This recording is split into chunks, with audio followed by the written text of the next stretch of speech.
Sri C.P. Joshi. Very briefly, please. धन्यवाद अध्यक्ष महोदय। इस महत्वपूर्ण विषय पर मुझे भी आपने बोलने का अवसर दिया, क्योंकि मैं भी एक धरतीपुत्र हूँ, किसान का बेटा हूँ।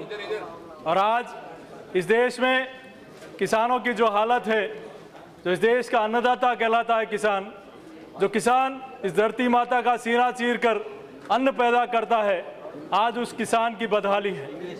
आज वो किसान जैसे तैसे करके खेत को जोतता है, निराई ढुलाई करता है, पिलाई करता है और उसकी फसल तैयार होती है और एक ही रात में उसके सपने सारे चूर हो जाते हैं।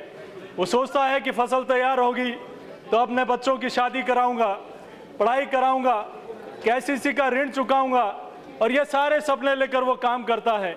लेकिन जब ओलावृष्टि होती है, मेरे संसदीय क्षेत्र में उपाध्यक्ष महोदय एक ही रात में 400 ग्राम के ओले गिरे हैं। किसान का खेत तो दूर, किसान का घर भी केलू पोस्ट जो घर होता है वो पूरा टूट जाता है। ऐसे में किसान की खेती और फसल क्या बचेगी। मैं उपाध्यक्ष महोदय निवेदन करना चाहता हूं, किसान कर्ज में जन्म लेता है, किसान कर्ज में अपना जीवन गुजार देता है और कर्ज में ही वो मर जाता है। इस देश की अर्थव्यवस्था में अपनी महत्वपूर्ण भागीदारी निभाने वाला किसान आज अपने आप को ठगा सा महसूस कर रहा है। कभी खाद के लिए, कभी बिजली के लिए, कभी किसानों के ऋण चुकाने के लिए और कभी किसी समस्या के लिए, कभी समर्थन मूल्य के लिए, कभी बारिश के पानी के लिए वो इंतजार करता है कि कब बारिश का पानी आएगा और मैं अपने खेत को पानी पिलाऊंगा। मैं निवेदन करना चाहता हूं कि आज किसान के लिए मैं धन्यवाद देना चाहता हूं। अभी बात हो रही थी फसल बीमा योजना की, किसान क्रेडिट योजना की, इस देश की नदियों को जोड़ने की योजना की अटल बिहारी वाजपेयी जी की सरकार में बनी और आज उन योजनाओं को आगे बढ़ाने का काम हुआ। मेरे लोकसभा क्षेत्र में किसान फसल तैयार करता है और उस बनी बनाई फसल को एक नीलगाय आकर उसका समूह आता है और उसको समाप्त कर देता है। मैं कृषि मंत्री जी से निवेदन करना चाहता हूं कि मनरेगा योजना के अंदर किसान को अनुदान देकर उसकी बाड़ाबंदी हो ताकि किसान अपनी फसल को बचा सके, उस योजना को लिया जाए। मेरे ही क्षेत्र में नहीं, कोटा में, भीलवाड़ा में, झालावाड़ में, मंदसौर में माननीय वित्त मंत्री महोदय यहाँ विराजमान है। मेरे क्षेत्र में अफीम के किसान भी हैं जो वित्त मंत्रालय के अधीन आते हैं। अध्यक्ष महोदय निवेदन करना चाहता हूँ कि आज कोई भी नेता चुनाव हार जाता है तो उसको दूसरी बार चुनाव लड़ने का अधिकार मिल जाता है। आज कोई भी विद्यार्थी अगर फेल हो जाता है तो उसको दूसरी बार परीक्षा में बैठने का अधिकार मिलता है। लेकिन अफीम का किसान ऐसा होता है जिसको एक बार अगर उसका औसत पूरी नहीं करने के कारण उसका अगर लाइसेंस रद्द हो जाता है तो उसको दूसरी बार उस किसान को लाइसेंस नहीं मिल पाता।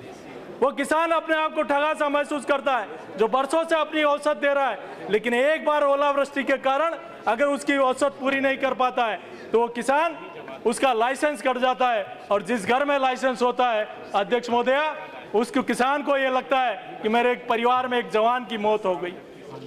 हमारे देश में औषधियाँ बनती है, दवाइयाँ बनती है, कॉर्डिन और मार्फिन का निर्माण होता है, वो हमारा अफीम का किसान पैदा करता है।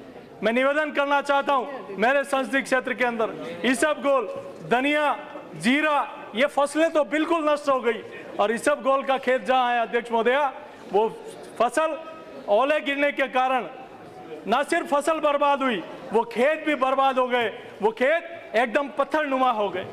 इसलिए मेरा आपसे निवेदन है कि किसान को राजस्थान की सरकार ने वहाँ का राहत पैकेज देने का काम किया और मैं केंद्र की सरकार का भी धन्यवाद देना चाहता हूँ कि आज से टीम बैठकर उसका आकलन करने का आपने काम शुरू किया। हमारे इसको उचित मुआवजा भी मिले, मुआवजे के साथ मनरेगा के अंदर किसानों की वो बाड़बंदी का काम भी हो और किसान की फसल अगर तैयार हो जाती है तो भंडारण के लिए भी उसको उचित स्थान दिया जाए। अध्यक्ष महोदय, मैं धन्यवाद देना चाहता हूं कि आपने हमें बोलने का अवसर दिया। चूंकि मैं आपके आदेश होते ही मैं तुरंत बैठ जाता हूं, इसलिए भविष्य में भी मुझे ऐसे महत्वपूर्ण विषय पर बोलने का अवसर दिया जाए। बहुत बहुत धन्यवाद।